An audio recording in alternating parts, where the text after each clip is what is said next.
2026 সালে কিভাবে একটি প্রফেশনাল ফেসবুক পেজ তৈরি করবেন আজকের এই ভিডিওতে আমরা সেটআপ বাই সেটআপ দেখাবো। এখন প্রশ্ন হচ্ছে ফেসবুক আইডি দেখে কেন ফেসবুক পেজে কাজ করবেন? কারণ একটাই না, আছে একাধিক বড় সুবিধা। প্রথমত, ফেসবুক আইডির তুলনায় ফেসবুক পেজ থেকে ইনকাম করার সুযোগ অনেক বেশি। দ্বিতীয়ত, পেজের ভিডিও ভাইরাল হওয়ার সম্ভাবনা আইডির চেয়ে কয়েক গুণ বেশি। আর সবচেয়ে গুরুত্বপূর্ণ বিষয় হলো একটা ফেসবুক পেজকে আপনি একাধিক আইডি দিয়ে কন্ট্রোল করতে পারবেন, যেটা আপনার কাজকে করে দিবে আরো সহজ ও নিরাপদ। এই কারণে 2026 সালে এসে ফেসবুক আইডি চেয়ে ফেসবুক পেজে কাজ করাই সবচেয়ে স্মার্ট ডিসিশন। তো এখন চলুন মূল কাজে আসি। একটা ফেসবুক পেজ খুলতে গেলে আপনার শুধু যে কোনো একটি ফেসবুক আইডি থাকলেই যথেষ্ট, কিন্তু পেজ খোলার আগে একটা খুব গুরুত্বপূর্ণ কাজ অবশ্যই করতে হবে। কারণ যে আইডি দিয়ে আপনি ফেসবুক পেজ খুলবেন ওই আইডিটা ফ্রেশ আছে নাকি সেটা আগে চেক করা খুবই জরুরি। চেক করার জন্য প্রথমে ফেসবুক অ্যাপটা ওপেন করে দিবেন, এরপর আপনার প্রোফাইলে চলে আসবেন। তারপর এই টুইটার অপশনে ক্লিক করে প্রোফাইল সেটিং এই অপশনে ক্লিক করবেন। এরপর এই জায়গায় আপনি ভালো করে দেখবেন কোনো ওয়ার্নিং,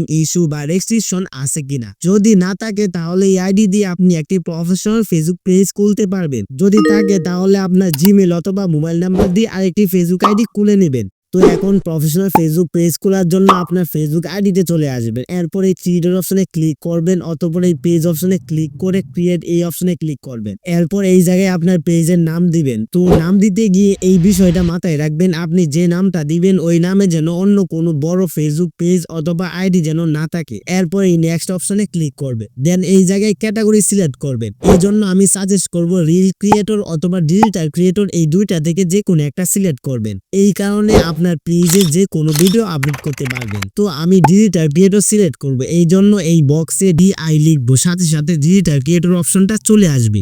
এরপর আমাদেরকে এই পৃষ্ঠায় নিয়ে আসবে। তো এই পৃষ্ঠায় যে তথ্যগুলো দিবেন সেগুলো আপনার অডিয়েন্সে অ্যাবাউট সেকশনে গিয়ে দেখতে পারবে। তাই এখানে যা লিখবেন একটু ভেবেচিন্তে এবং পরিষ্কারভাবে লিখবেন। অনেকে এই জায়গায় অপ্রয়োজনীয় এবং ভুল তথ্য দিয়ে ফেলে, যেটা আপনাকে এবং আপনার পেজকে অপ্রফেশনাল বানিয়ে দেয়। তো এই বায়ো অপশনে আপনি নিজের সম্পর্কে সংক্ষিপ্ত কিছু লিখতে পারেন, যেমন উদাহরণস্বরূপ আপনার অভিজ্ঞতা, কাজের ধরন অথবা অডিয়েন্সের জন্য ছোট কোনো উপদেশ দিতে পারেন। এরপর এখানে আপনার ওয়েবসাইট, ইমেল এবং কন্ট্যাক্ট নাম্বার দিতে বলবে। তো আমার সাজেশন থাকবে, যদি ওয়েবসাইট থাকে তাহলে ওয়েবসাইট ও ইমেল দিয়ে দিবেন, কিন্তু কন্ট্যাক্ট নাম্বার পাবলিক ভাবে না দেওয়াই ভালো। এরপর আপনার লোকেশন দিতে বলবে। তো এই জায়গায় সিটি, টাউন এবং পোস্টাল কোড দিয়ে দিবেন। তো অনেকেই পোস্টাল কোড কোথায় পাওয়া যায় তা জানেন না, তারা গুগলে উপজেলার নামের সাথে পোস্টাল কোড লিখে সার্চ করলে সঠিক কোড পেয়ে যাবেন। তো আমার মতো করে এই ফর্মটা ফিল আপ করে নেক্সটে ক্লিক করবেন। এরপর আপনার প্রোফাইল ফটো এবং কভার ফটো আপলোড করতে বলবে। তো অনেকেই ফেসবুক বা অন্যান্য সাইট থেকে ফটো ডাউনলোড করে পেজে আপলোড করে দেন, তাই সবসময় নিজের ছবি অথবা নিজের তৈরি করা লোগো ব্যবহার করবেন।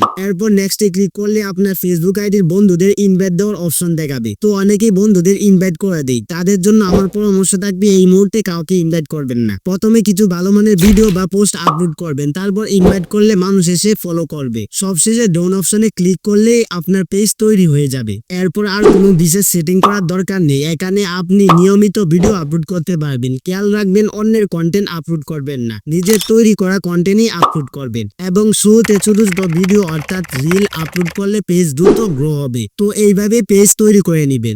এই ভিডিও এই পর্যন্তই। ভিডিওটি ভালো লাগলে অবশ্যই আমাদের চ্যানেলটি সাবস্ক্রাইব করবেন। তো দেখা হচ্ছে পরবর্তী ভিডিওতে।